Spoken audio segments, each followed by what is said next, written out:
कक्षा 10वीं के भैया बहन देखेंगे। वृत्त से हम लोग निर्मेय पढ़ रहे थे प्राविधिक कला में। तो जो निर्मेय पढ़ रहे हैं उसी क्रम में आगे बढ़ते हुए आज निर्मेय संख्या 6 और निर्मेय संख्या 7 का अध्ययन हम लोग करेंगे। निर्मेय संख्या 6 पहले देखेंगे। कह रहा है निर्मेय में कि ऐसे दो समान वृत्तों की रचना कीजिए जो एक दूसरे से 2 सेंटीमीटर दूर स्थित दो समांतर रेखाओं औ तथा सद और इनके बीच 75 अंश का कोण बनाती हुई तिर्यक रेखा प फ को स्पर्श करे। तो दो असमांतर रेखाएं सबसे पहले हमें ज्ञात हैं, जिनकी आपस में जो दूरी है वो 2 सेंटीमीटर है। तो समांतर रेखाएं हैं। तो समांतर रेखाएं हैं तो सीधा यहां से हम खींच लेंगे एक रेखा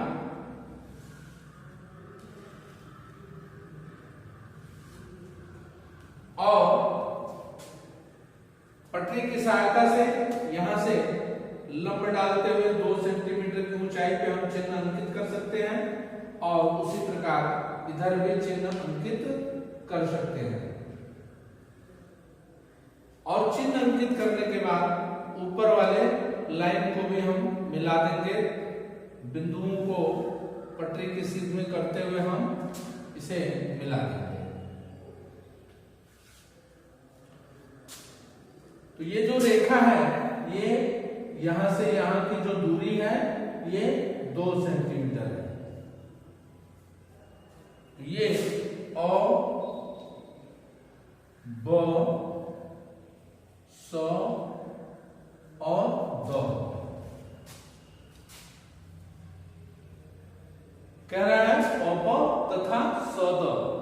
आगे कह रहा है इनके बीच 75 अंश का कोण बनाते हुए तिर्यक रेखा पफ को स्पर्श करे।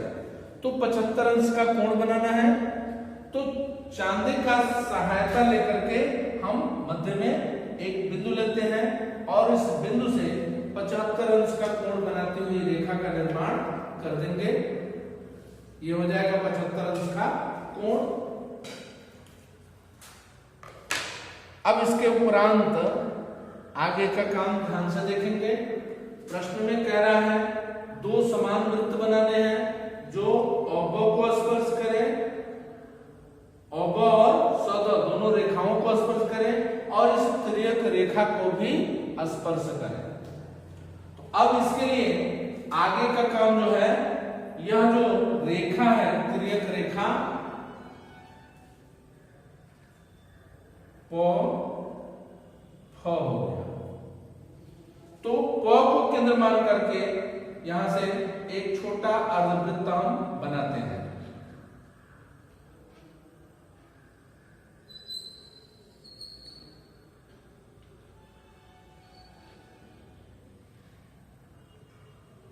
प को केंद्र मान के हमने अर्धवृत्त बना लिया। पुनः दोबारा ह को केंद्र मान करके हमने अर्धवृत्त को बना लिया।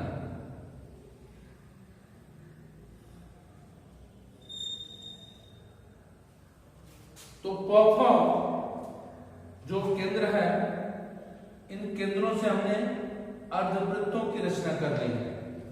अब इधर का जो कोण है, ये कोण और ये कोण आपस में बराबर है, इधर ये कोण और ये कोण आपस में बराबर है। करना क्या है, इन कोणों का लंबार्धक करना है। तो लंबार्धक करने के लिए अब रेखा के इधर का जो कोण बन रहा है इसको अलग यहां से चाप के द्वारा हम काटते हैं और इस चाप को पुनः हम इस चाप इधर वाले बिंदु से चाप को काट देते हैं। और वही काम इस खाने में भी करते हैं। चाप काट देते हैं और इस चाप को काटते हुए दूसरा चाप हम काट देते हैं। चाप काटने के बाद हम इन बिंदुओं से प को केंद्र मान करके यहां से रचनात्मक रेखा एक बना देते हैं।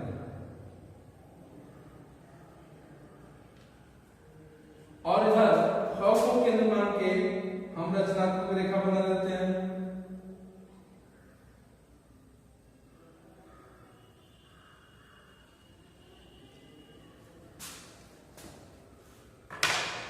अब ये कोण और ये कोण बचता है, इसका भी लंबार्धक करते हैं। तो यहां से चाप काटते हैं और उस चाप को काटने के लिए यहां से कट कर देते हैं। फिर वही काम इस खाने में भी।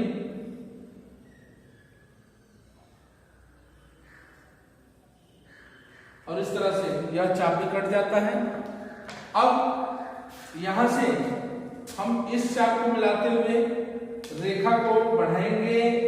ये जो पहले रेखा बनी है, इस रेखा को कहीं कहीं स्पर्श कर जाए, काटे, ऐसे स्थान तक हम बढ़ा के ले चलेंगे। ये चाप वाली रेखा यहां आकर के काट देती है। और वही काम इस खाने में भी करेंगे। फ को केंद्र मान करके हम आगे बढ़ाएंगे रेखा को।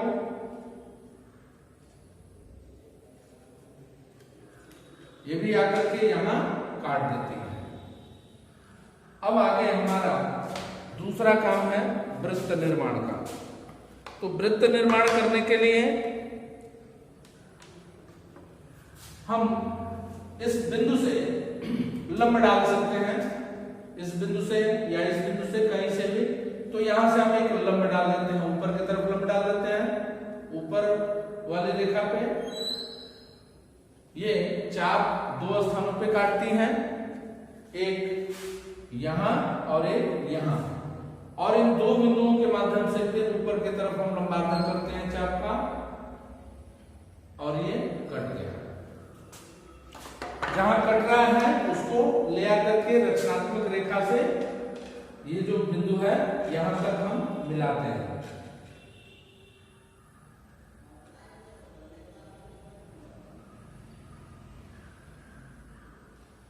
अब जब हम ऐसा करते हैं तो यह जो लंब है सौद रेखा को यहां पे काट रही है, और यह जो दूरी है इसको त्रिज्या के रूप में लेंगे, इसको केंद्र मान के। तो इसको केंद्र मान करके, इस पॉइंट को केंद्र मान करके, और यह जो दूरी है इसको त्रिज्या के रूप में लेकर के हम वृत्त का निर्माण करेंगे। तो हमारा वृत्त इस प्रकार से निर्मित होगा।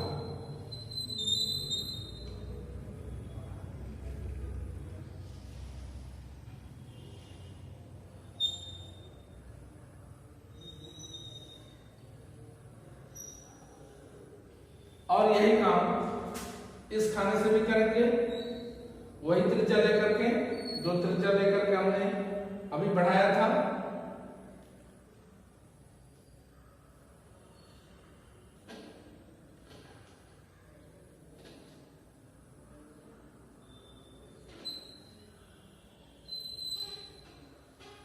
और इस तरह से यह दोनों वृत्त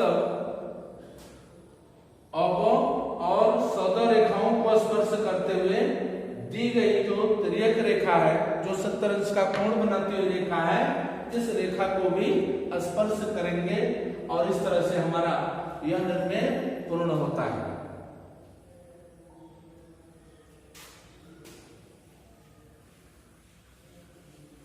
दूसरा हम देखेंगे, कह रहा है प्रश्न में 2.5 सेमी त्रिज्या के एक ऐसे वृत्त की रचना कीजिए जो दी गई सरल रेखा यूरो को स्पर्श करे तथा रेखा के बाहर दिए गए बिंदु प से होकर जाए। तो हमको ज्ञात है यूरो रेखा। तो सबसे पहले हम यूरो रेखा बनाते हैं।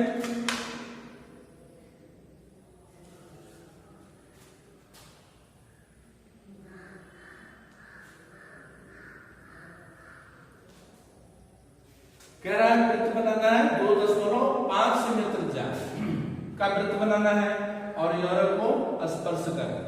तो यहां से हम 2.5 सेमी त्रिज्या का एक लंब ले लेते हैं।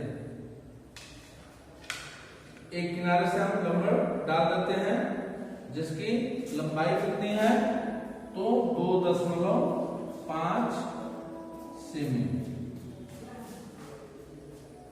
ये जो दूरी है ये 2.5 सेंटीमीटर है।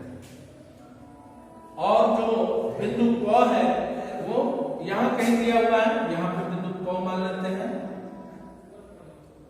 कह रहा है कि 2.5 सेमी की त्रिज्या हो और बिंदु प से होकर जा रहा हो। तो जो त्रिज्या है इसकी ऊंचाई हमने ले लिया है और यूरोप के समांतर इस ऊंचाई पर हम दूसरी रेखा का निर्माण करते हैं।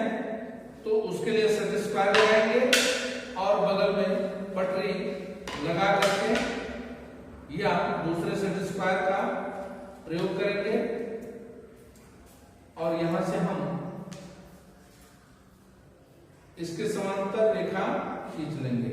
रचनात्मक रेखा होगी।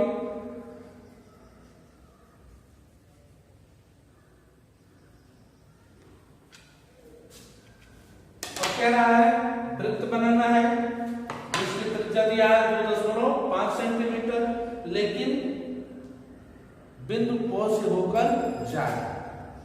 तो बिंदु प हमने ले लिया है, तो बिंदु प को केंद्र मानते हैं और यहां दी गई त्रिज्या यानी 2.5 सेंटीमीटर त्रिज्या के बराबर दूरी लेते हैं और इस बिंदु प को केंद्र मान करके हम ये जो मध्य वाली रेखा हमने खींचा है इसको हम चाप के माध्यम से काट देते हैं। यहां काटता है और इसी को केंद्र मान करके और बिंदु प को त्रिज्या के रूप में लेकर के हम वृत्त का निर्माण करेंगे।